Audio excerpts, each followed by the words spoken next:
Hello students, welcome to the English class. Today we are going to do the first poem in your Invitation to English poetry section, that is The Daffodils by William Wordsworth. Now what is daffodil? Daffodil is a beautiful flower that is typical to England. Now we see many kinds of flowers all around us in our locality.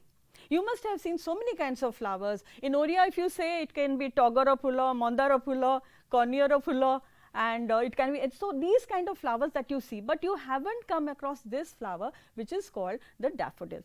Now what is the daffodil like? It is a golden yellow bell shaped flower. Much if you can take a nearest comparison in our own locality, it will be something like the Cornearapulla. So, it is a yellow color flower, it is a bell shaped flower, and it is, that golden yellow attracts actually. Now, coming to the poet. The poet is William Wordsworth, who was an English romantic poet. He was born on 7th April 1770 in Cockermouth, United Kingdom. He died on 23rd April 1850, Redall, United Kingdom. He was a poet of nature. He loved nature. He loved to be in the lap of nature. So that is how he was mostly accorded as a nature poet. He was also known as the poet laureate of England. One of his famous quotes I have shown in the slide, which is about poetry. Poetry, he says, is the spontaneous overflow of powerful feelings, and it takes its origin from emotions recollected in tranquility. Now coming to the next slide, that is The Daffodils is a lyric poem by William Wordsworth. It is one of the most well known or the best work of his. The poem was inspired by an event on 15th April 1802, in which he came across a large stretch of daffodils. This poem was originally published in 1807. Now let me give a reading of the poem so that you have a feel of the poem. What is the poem all about? Now the poem Daffodils. I wandered lonely as a cloud that floats on high over vales and hills, when all at once I saw a crowd, a host of golden daffodils, beside the lake, beneath the trees, fluttering and dancing in the breeze. Continuous as the stars that shine and twinkle on the Milky Way, they stretched in never-ending line along the margin of a bay. 10,000 saw I at a glance, tossing their heads in sprightly dance. The waves beside them danced, but they outdid the sparkling waves in glee. A poet could not but be gay in such a jocund company. I gazed and gazed, but little thought what wealth the show to me had brought.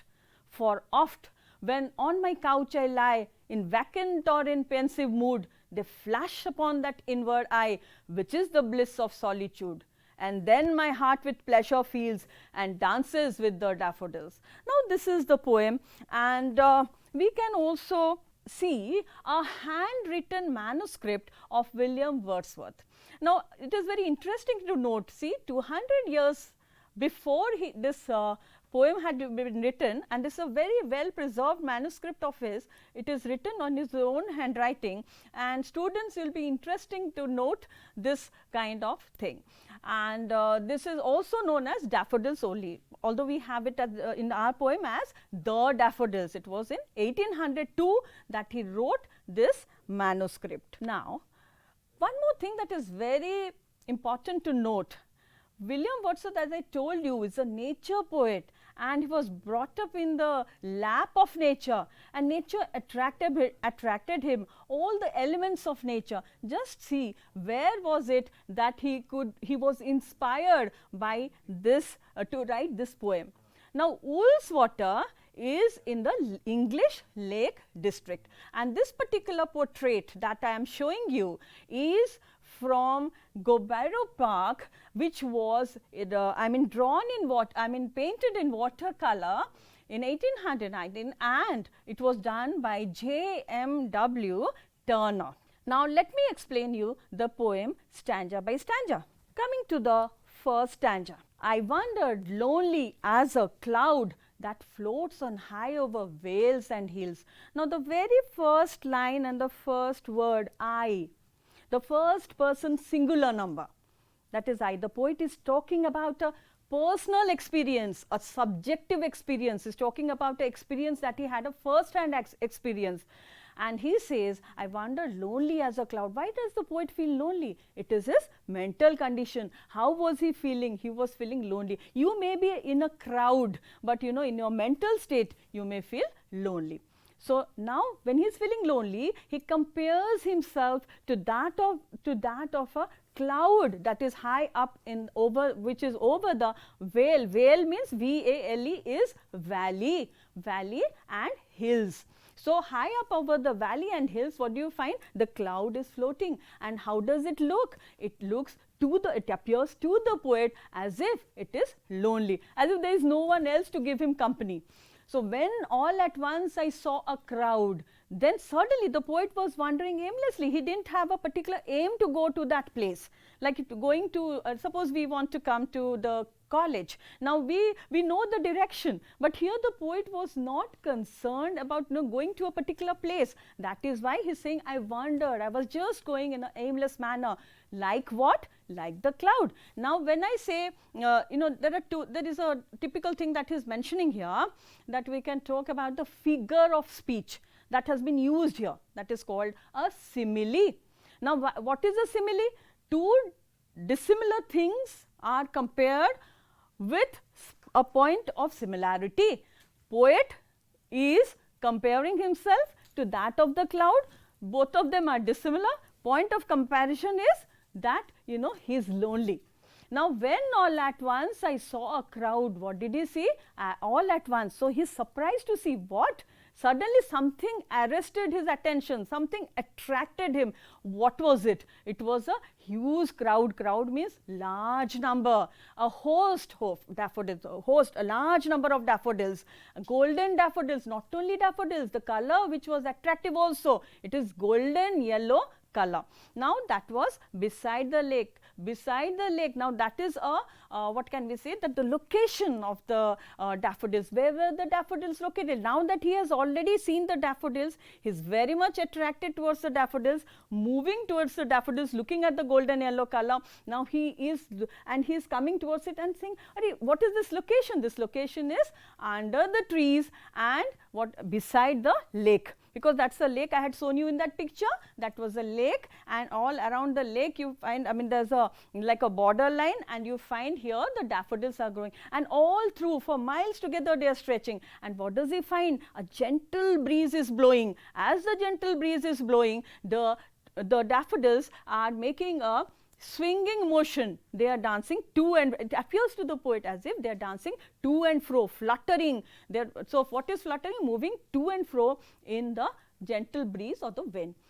And daffodils, as I had explained you, is a yellow colored flower. So, naturally the yellow color had attracted the poet, and the poet is moving towards it to find out, and he is really attracted by what? How the beautiful flowers are making a rhythmic movement. Now, we in our own Odisha, we have this Sambalpuri dance where you find, they have a synchronized movement. So, moving together in a particular way, and that is how you find moving in a particular way, and that is how it looks very elegant, very graceful to see that the movement is to and fro motion. Whatever they do, it is in a synchronized manner, rhythmic manner. So, here also we find that the daffodils were moving in a very synchronized manner. As the gentle breeze is blowing, it is taking them to and making them a to and fro motion. So, they are appearing as what? As if they are fluttering and dancing in the breeze.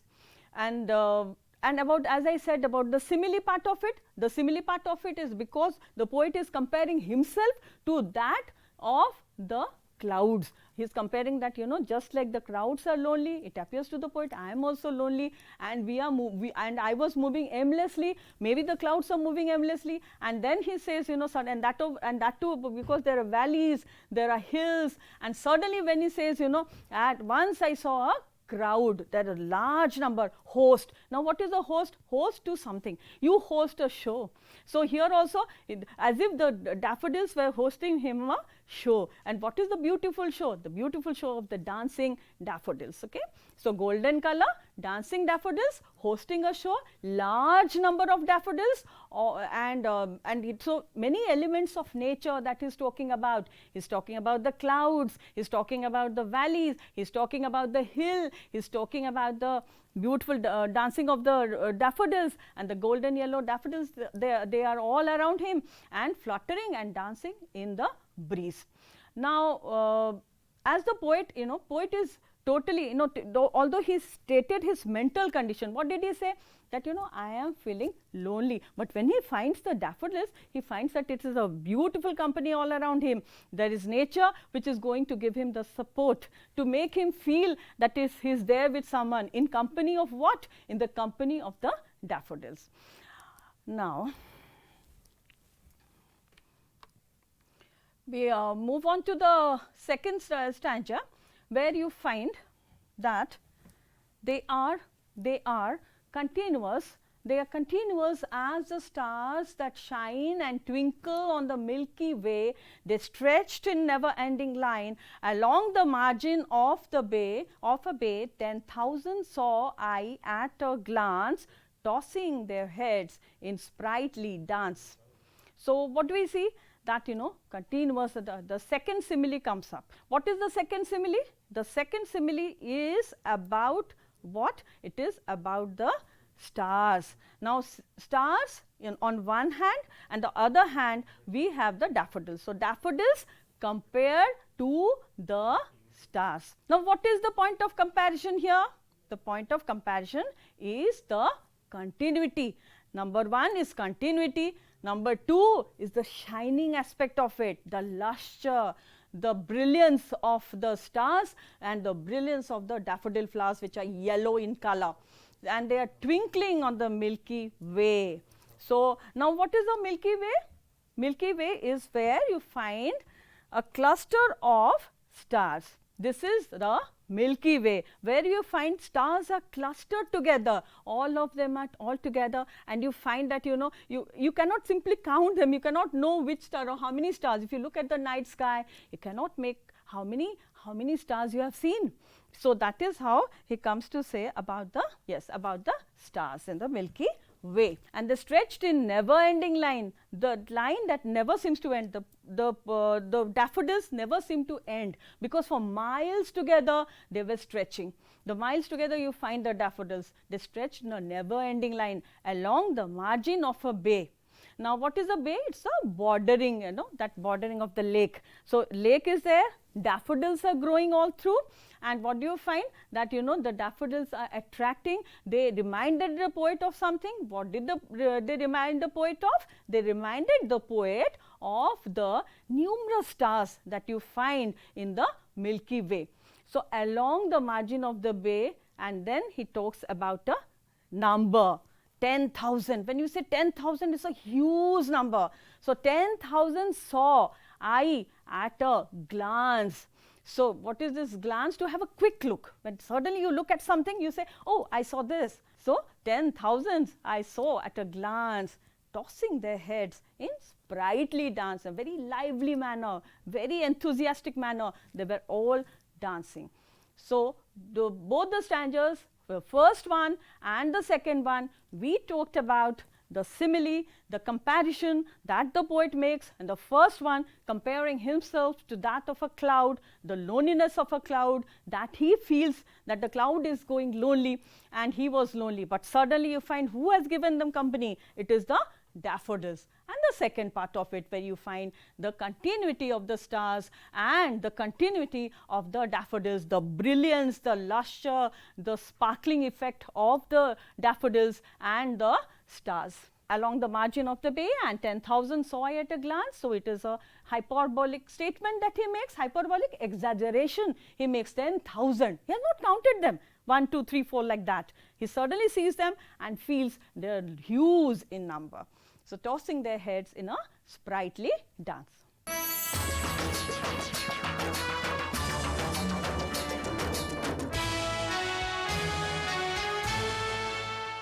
The second stanza, where you have continuous as the stars that shine and twinkle on the Milky Way, they stretched in never ending line along the margin of a bay. 10,000 saw I at a glance, tossing their heads in sprightly dance. Continuous as the stars, the simile between the simile that two dissimilar things. What are the two dissimilar things? We are having the stars on one hand, and on the other hand there is the daffodils. Now, two dissimilar things, but we have one point of similarity. What is the point of similarity? The point of similarity is their continuity, because the stars in the Milky Way, they stretch in an unending manner, as if for miles together they are stretching. The same thing has happened with that of the daffodils. They are also stretching for miles together, as the poet's eyes reaches out to see where they have ended, but the poet is unable to see it. He is so miles together, he can see those beautiful golden colored bell shaped flowers, and many of them together. So, and twinkle on the Milky Way, they stretched in never ending line. So, they are not going to end anywhere, they are not going to stop anywhere, there is no gap between, it goes on and on. Along the margin of a bay, so the border of the lake, they are bordering the lake, and the border of the lake, you can find that they are stretching for miles together. 10,000 saw I at a glance. So, when I wanted to have a quick look, the poet is saying when he wanted to take a quick look, what did he see? He saw that it was like many in number. So, that many in number has been stressed many times. He now tells 10,000. When he says 10,000, it is not an exact number. He is not giving you an exact number. He has not counted them 1, 2, 3 like that. So, what has he done? He just gives an exaggerated account of it. How many could he see at a glance? When suddenly you look up and see, you say, I saw so many. Okay. So, that is how he says 10,000. This particular figure of speech is called the hyperbole. Hyperbole gives you a exaggerated statement. So, here he gives the 10,000. Previously, we had come across simile, that is another figure of speech. Sometimes students, they ask you a question like, what are the figures of speech that has been used in this particular stanza or in this particular poem? So, the first thing I told you was about the simile. The second thing that I am telling you now is about the hyperbole. So, along the margin of a bay, 10,000 saw I at a glance, tossing their heads in sprightly dance. So, how were the daffodils looking? They are looking very, very happy, very lively, as if it's not something which is not having life. It is something which is full of life, full of zest, and full of enthusiasm. So, it is a very, very lively dance that is being described by the poet. So, tossing their heads in a sprightly dance. Where did he see all these? He saw them along the border of the lake. Now, border of the lake is the place where, the poet has seen them all through. We had also discussed in the first stanza what was the location of the daffodils. The daffodils were there under the trees, beneath the trees, and all through stretching by the lake side. So, here also you see the same thing. So, he is talking about the tossing of the heads in sprightly dance. And earlier also we had seen about the similes. So, two similes we have already come across, where you find the dissimilar elements. In the first simile, you had seen the cloud and the poet. Now, two dissimilar things, and what is the point of similarity? Point of similarity is that the poet is feeling lonely. The poet was lonely. He was wandering aimlessly. He didn't know where he was exactly going. He was just, roaming about, and he thought the clouds that are high up in the sky and over the valleys, over the hills, and the clouds were also lonely. But later on, where he finds himself, amidst this pleasure, this nature's, bounty or nature's pleasure, what does he find? Elements of nature all around him, so beautiful, and giving him that kind of company where he's feeling very happy, because he could see what? He could see the golden yellow colored, well shaped daffodils, and the daffodils which were, so many, so huge in number, so large in number. That is why he had used the word crowd, and he has also used the word host. These two words were used to show the impact that the daffodils had made on him. So, the daffodils impact that was on him was that, many in number. That is why crowd and host. Host also, as I said, has another meaning, which hosted a show. Hosted a show where you find that, beautiful show that was presented as if Wordsworth has come as a guest, and something was presented to the poet on behalf of the daffodils. So, that is how he had come to tell you about the large number of daffodils, and also we come to know about the figure of speech. The figure of speech are two in numbers that we came across here. One was the simile and the other was the hyperbole. And again he talks about the dancing, describing why was he so much attracted towards the daffodils. The reason was the lively dance, the sprightly dance of whose? Of the daffodils. And how the daffodil, you have to remember the color of the daffodils was always golden yellow in color, and it was a bell shaped flower, and there were many in number, and they attracted the poet as he was moving aimlessly around that place. And suddenly he was attracted by them, and how he was totally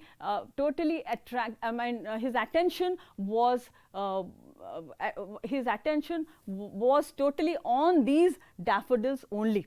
And later on we will come to the next stanza. Students, when we are talking about the twinkling aspect of the stars that are there in the Milky Way, what it is like? What is twinkling?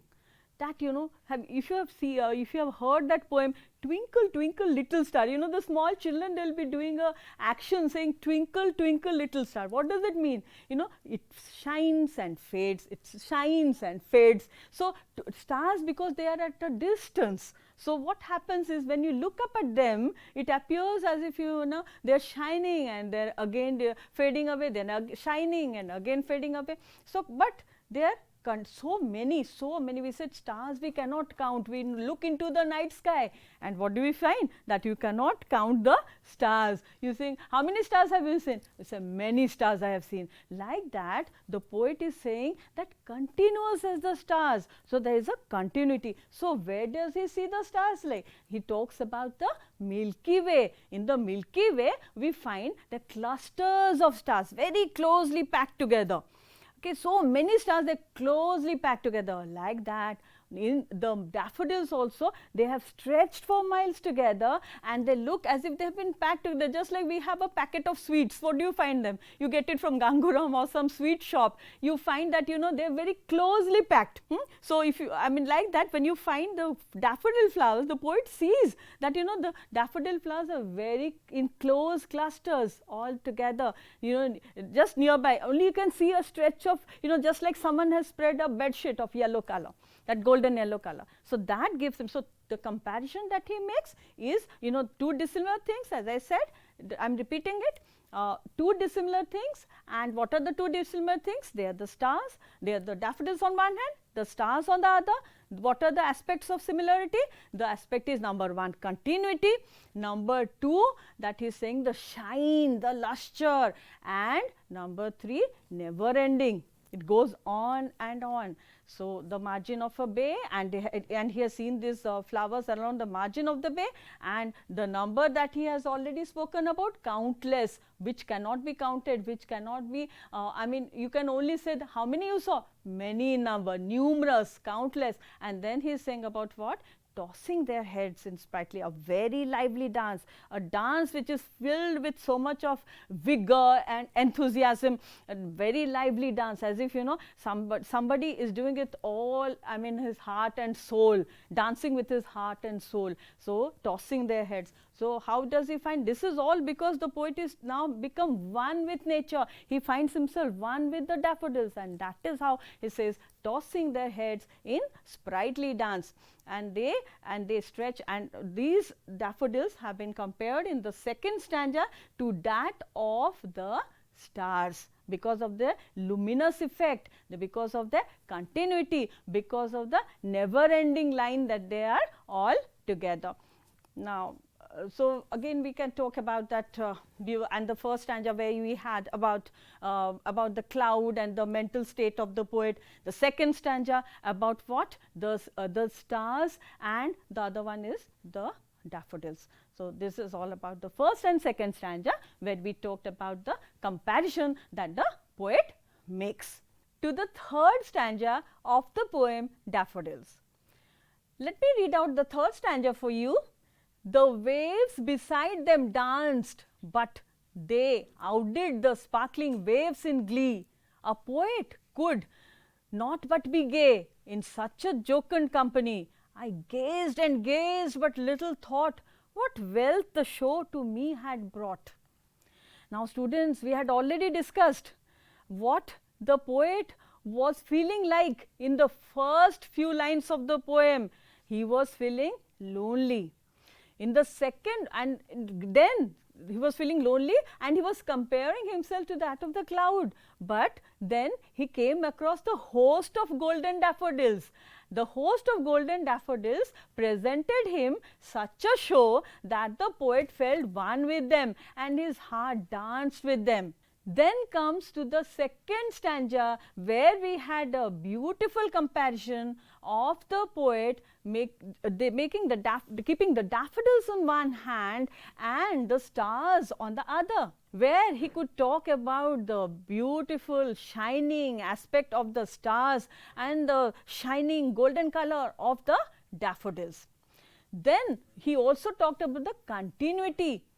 After all this, we come to see the third stanza, where he is talking about the waves.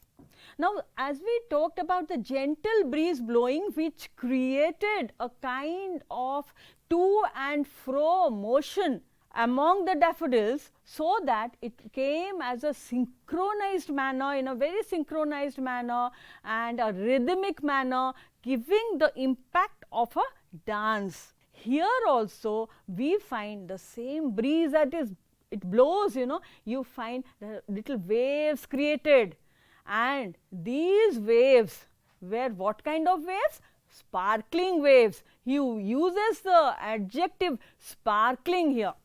Why? Because the sun rays are falling and the waves are shining very brightly. And they are not only, they're shining, and they're looking very, very extremely beautiful. So, we have two things now. What are the two things? Daffodils dance, the dancing of the daffodils and the dancing of the waves. As if to the poet it appears there is a competition. Now, what kind of competition? A dancing competition. And a dancing competition that is taking place between whom?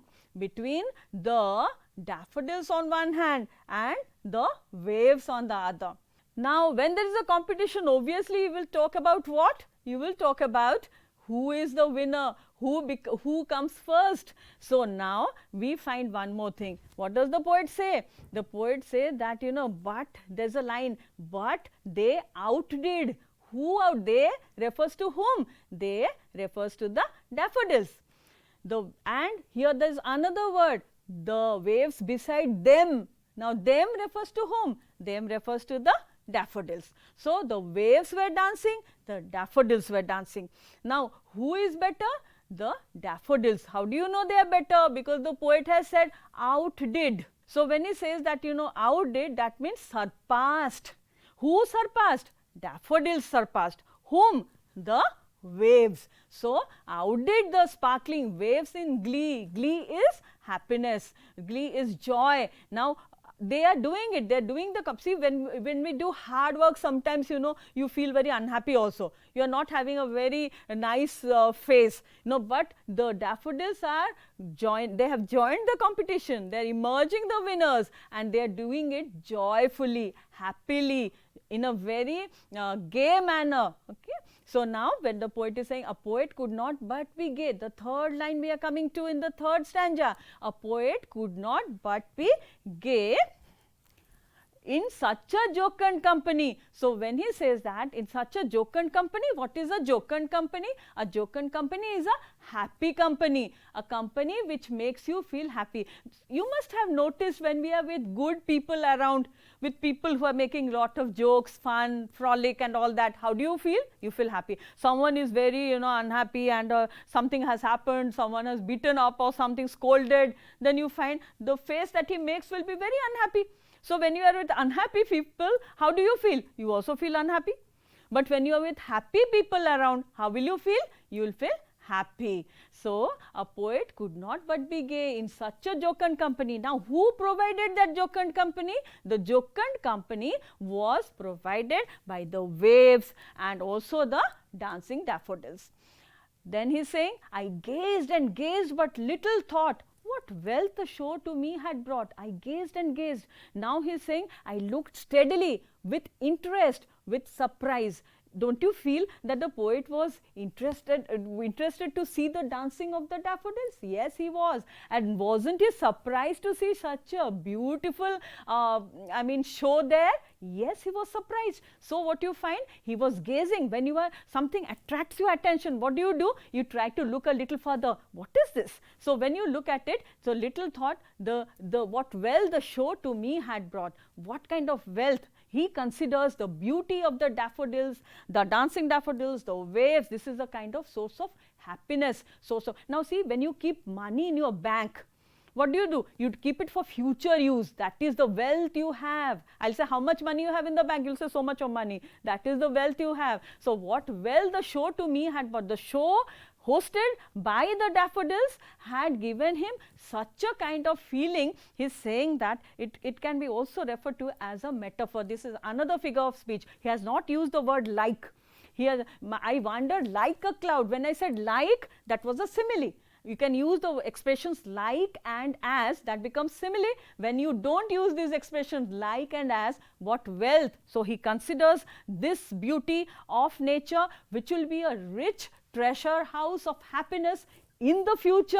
This is actually what? This is actually a wealth for him. What wealth? The show hosted by the daffodils. So, it never occurred to him then that this would be a great show for me, and this show that I saw presently will be a kind of, it can be used in the future. So, what wealth the show to me had, but the show that was presented by the daffodils, by the waves, it was a huge source of wealth for me. And that is how what you find, what wealth the show to me had brought. So, it has brought me such happiness. Why happiness? Because he says, I was amongst these beautiful sources of joy and pleasure. What are the sources of joy and pleasure? The daffodils. The daffodils gave him all the joy. And who else gave him the joy? The waves. And these things, these are called the elements of nature. These things gave him joy. So, that is how he describes them as a jocund company. Students, we sometimes have a question like, what is a jocund company and who were there in the jocund company? Now, when you get a question like this, we will have to answer. Jocund company is a happy company. A happy company that is provided by whom? By the waves, by the golden daffodils. They together, they have given that kind of impression that it is a jocund company, and for the poet, it will be a source of happiness for years to come. A present pleasure that he gets in the present time becomes a source of happiness in the future. Whenever you feel bad, whenever you want to remember, whenever you want to recollect, you can see them just in front of you flashing, and you know, you'll find as if you are there. Sometimes you close your eyes and you shut your eyes and then you sit down, you can remember something beautiful. In similar way, he can remember these beautiful moments, recapitulate these beautiful moments, remember these beautiful moments, and then you find he is happy. He is again happy because the happiness has been a wealth which we can store for future, we can depend on them in future for making future use of it.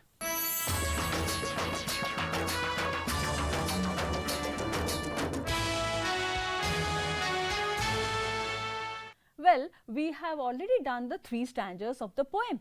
Now, we are moving on to the concluding stanza, and if you remember, the last thing that he said was that, you know, he never knew that this kind of show that the Daffodils hosted for him would be a kind of future treasure house, where he'll find so much treasure house of what? Treasure house of happiness. He never knew that.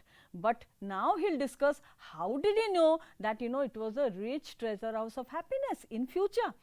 So, I'll read out the last stanza for you and explain it.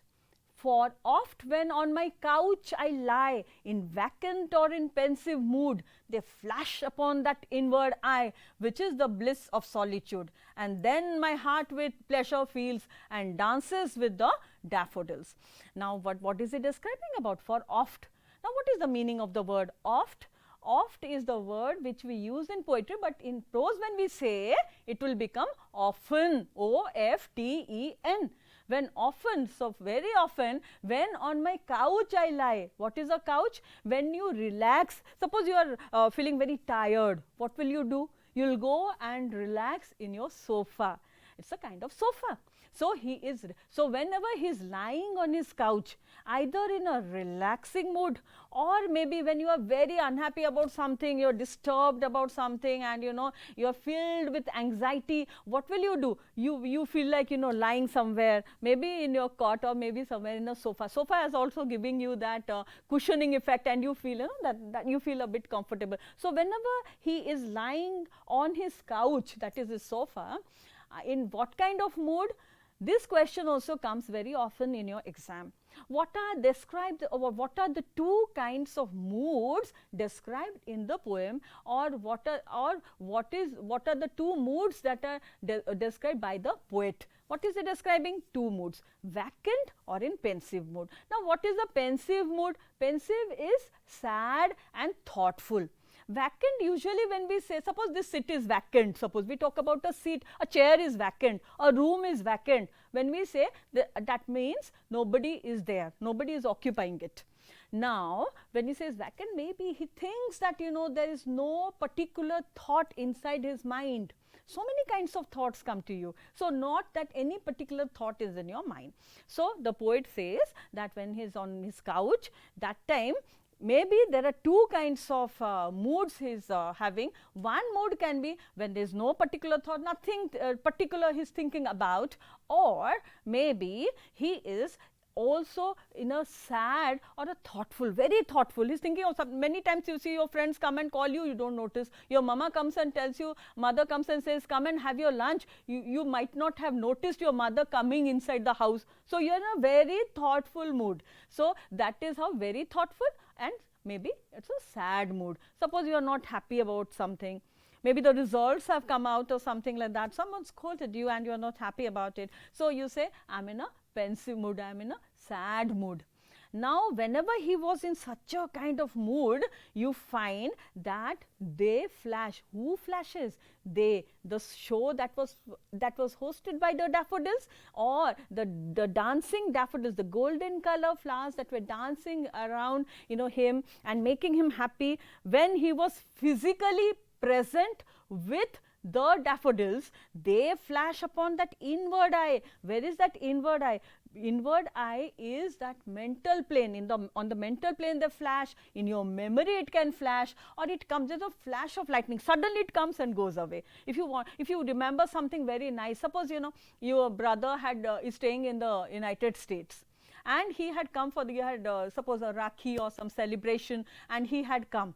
That's a very, very happy occasion that you had to celebrate. And whenever you are sad, you remember your brother. Your brother cannot come whenever he likes it. So we are separated by huge distance and all that. So whenever you close your eyes and remember, you can almost visualize your brother. It's almost like that. When he is unhappy, when he is in a very sad mood, he visualizes what? He visualizes the Dancing Daffodils, the show that was hosted by the Dancing Daffodils. Not only the Dancing Daffodils were there, we also found something else. There were also the waves which were dancing there. So they flash upon that inward eye, which is the bliss of solitude. So that gives, solitude here is not merely lonely. Solitude, you enjoy. Sometimes, you cannot enjoy in company. When you are dancing, you are together, you are going to a party, you enjoy company, but sometimes you want to listen to a music or something like that which you want to enjoy all alone. You remain silent and you enjoy it. So here the bliss, that is the great joy. Bliss means great joy. The great joy that he is experiencing. Why is he experiencing that great joy? The great joy because he is now alone and he is experiencing this great joy. Now the great joy that fills him with tranquility, serenity, and feeling a calm and composed man. He feels very calm. See, when you are unhappy, when you are in a depressing mood, when you are in anxiety, how do you feel? You feel very much disturbed, isn't it? I mean, you don't know what to do, what will make you feel good. But here, when you find that the poet is thinking of the flash upon the daffodil, the flash upon his inward eye, suddenly he feels very calm and composed and he feels very relaxed. And then my heart with pleasure feels and dances with the daffodil. So what he feels like now? He feels that he is having lot of pleasure, joy, happiness. He is ecstatic now. He is filled with ecstasy and he is feeling happy. The happiness all around him and the unhappiness goes away, and it gives a place to what? Happiness. Unhappiness goes away and gives place to happiness. He was lying in his couch on his sofa and he was not feeling happy. He was feeling in a very sorrowful mood, and the two moods that I told you can be vacant or pensive mood. And now how does he feel? He feels happy. The happiness is coming all to himself, and then he feels very calm, very composed, very happy. And when you feel happy, your spirits are uplifted. How do you feel? You feel as if, I can go and dance right now. So, and then my heart with pleasure feels and dances with the daffodils. So, the dancing daffodils makes his heart. Now, this is not the picture that he is seeing. He is not going directly to the daffodil. He doesn't run to the daffodils to get pleasure. What does he do? Sitting, imagining, and that flashing upon his inward eye. And that inward eye is the mental plane. Okay, when you have this, it's a kind of, mind's eye. You can see everything in your mind's eye. Shut your eyes for a moment and you will experience that kind of bliss, that kind of happiness, that kind of great joy. So he shuts his mind, shuts his eye, and then he can imagine what? He can imagine the dancing daffodils, although he is not physically present there. So this is something which is taking place in the future. Now, the first three stanzas that you were discussing, he was very much with whom? With the daffodils. So that was the present moment he was describing. And the last stanza, when he comes over, it is of something of the future. And when he talks of the future, there can be many moods that we experience. When we talk of future, we can say not always a person is happy. A person can be unhappy also. When you are unhappy, and something, you have a good friend. You remember that word I used, jocund company, from the poem. That was in the third stanza, where you find that, she said, when you are amidst good people, when amidst good company, you feel happy. Your spirits are uplifted. You feel as if you are no longer in pain, in sorrow. You are in pain and sorrow when you were in a pensive mood. but you are experiencing what? The pain and sorrow have gone away, and they have given way to what? They have given way to pleasure, they have given way to happiness, they have given you to all good things, and that makes you very happy. You are in a blissful state and you are experiencing great joy. So the poet is happy, and he says, so I can count upon this happiness. So not only this is something like, you have some account and you can draw money. If you have an account and you have some money only, you can use the ATM. Like that, whenever you are, whenever you are unhappy, you go and try out that, my happiness lies near the daffodils, and imagine the daffodils and get back the happiness. So it's something like that. My heart with pleasure feels. So always whenever he was in these kind of moods, vacant or pensive mode, he was actually remembering the daffodils, sight of the dancing daffodils, sight, S-I-G-H-T, sight of the dancing daffodils. The sight of the dancing daffodils gave him what? It gave him lot of pleasure. So all his pain goes away, and what does he gain actually? He gains pleasure, or he gets pleasure. So the dance, and finally what you find, this is the fourth stanza, and we'll just make a recap of whatever we have learned in all these four stanzas. So the first stanza, when he was talking about, when he was talking about the first stanza where he is talking about the daffodils, he was talking about the cloud, he was talking about himself, he was saying how, the cloud, he was feeling lonely. So from loneliness you find to the pleasure that he gets from the daffodils. So the first stanza, where there was loneliness, there was a feeling that even the clouds are lonely, because when you feel lonely, you tend to project those kind of feelings. When you are unhappy, you trying to see the world unhappy around you. When you are happy, you see everything happy around you. So here also that he says, I wandered lonely as a cloud that floats on high over vales and hills, when all at once I saw a crowd, a host of golden daffodils. So he saw what? He saw those daffodils, he was very happy. So first stanza, we will have a recap like talking about the comparison between the poet and the cloud, and then coming down to see the all of a sudden seeing those beautiful daffodils, and then about how, where did he see the daffodils, the location, the positioning of the daffodils, and what were the daffodils doing, the action, the activity of the daffodils according to the poet. What does he feel? Does he feel that the daffodils were happy? Yes. How do you know? Because he was talking about the fluttering and dancing. We do fluttering and dancing, fluttering and dancing, the to and fro motion, that was in the first stanza. Coming to the second one, where you find the continuity of the stars and that shine and twinkle on the Milky Way. So comparison between the two things, that are the stars and the daffodils. And then he says, about the exaggeration part of it, where he says 10,000.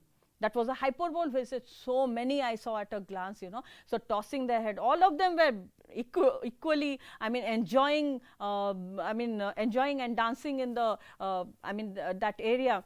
And then the third stanza, where he says the waves, he talks about the waves. So starting from clouds, he comes down to the daffodils, the stars, and then coming down to the waves, and then saying the comparison between the waves and how they were better.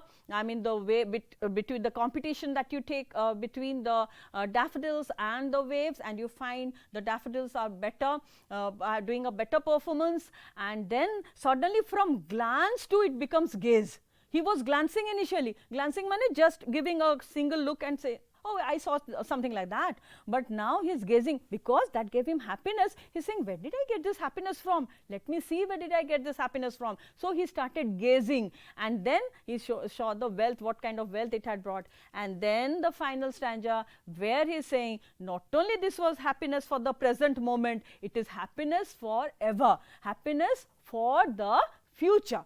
And then he is saying, they flash upon that inward eye. So how do they get happiness in future? Whenever you try to recollect these happy memories, whenever you try to reminisce these happy memories, what can you see? You can see the dancing daffodils. So my heart with pleasure feels and dances with the daffodils. Now students, we can have a few questions here also, which you can discuss, because we get a stanza in the examination, we get a stanza, and then we have questions basing on that stanza. For example, where did the poet find the daffodils? Where did the poet find the daffodils? Well, we will have to answer from the first stanza. The poet saw the daffodils beneath the trees and beside the lake. So, that is how what you find. So, this is how you find, you know, the question, the answer will go. And how did he feel? He felt like a wandering cloud, the first stanza. So, what were the daffodils doing? They appeared to the poet as if they were dancing, fluttering and dancing in the breeze. You can have a question on, as I said, about the figures of speech that has been used. For example, in the second stanza, 10,000 is a hyperbole. First stanza and second stanza, use of simile. We have this wealth, where he talks in the third stanza, that is a metaphor. Then we can say what are the two moods of the poet. We can talk about the last stanza, two moods, vacant or pensive. How did he feel? I mean, when did he feel that kind of, when he was lying on his couch, and what kind of experience did he have in that? He had a beautiful experience, saying that, you know, my heart with pleasure feels that, you know, he no more feels the pain. All he feels is the happiness all around him. So, these kind of questions can come because we have objective questions, short answer type questions, and you can answer in this manner, and see to it that the spellings and other things that you see in your in your book, and find out what exactly they mean. What are the different, like whatever the question demands, we have to answer accordingly. If a question demands about the mood of the poet, straight away hit at the question and write down the answer, that it is about the vacant or pensive mood. If it talks about, suppose what is the bliss of solitude, or why, because he has the tranquil feeling, he has a feeling that, you know, he is filled with so many happy kind of feelings, and you know, that is which is the bliss of solitude, he says. So, you can explain that way also. And wherever you say how do you know the expression of happiness that is there shown by the world of nature? Suppose the daffodils, how do you find the expression of happiness? Tossing their heads, number one. Number two, you find they were the sparkling waves, because the happiness is reflected in the sparkling of the waves, or they were dancing, fluttering. All these words would actually give you the impression that all around him, the world around him, the world of nature is happy, and in the lap of nature we find happiness everywhere. So, this is how we come to the end of the poem. That was by William Wordsworth, who was a romantic poet and was a nature poet, and he found lot of solace, comfort in the lap of nature, in the world of nature. So, this is how the poem Daffodils is ends up. Thank you.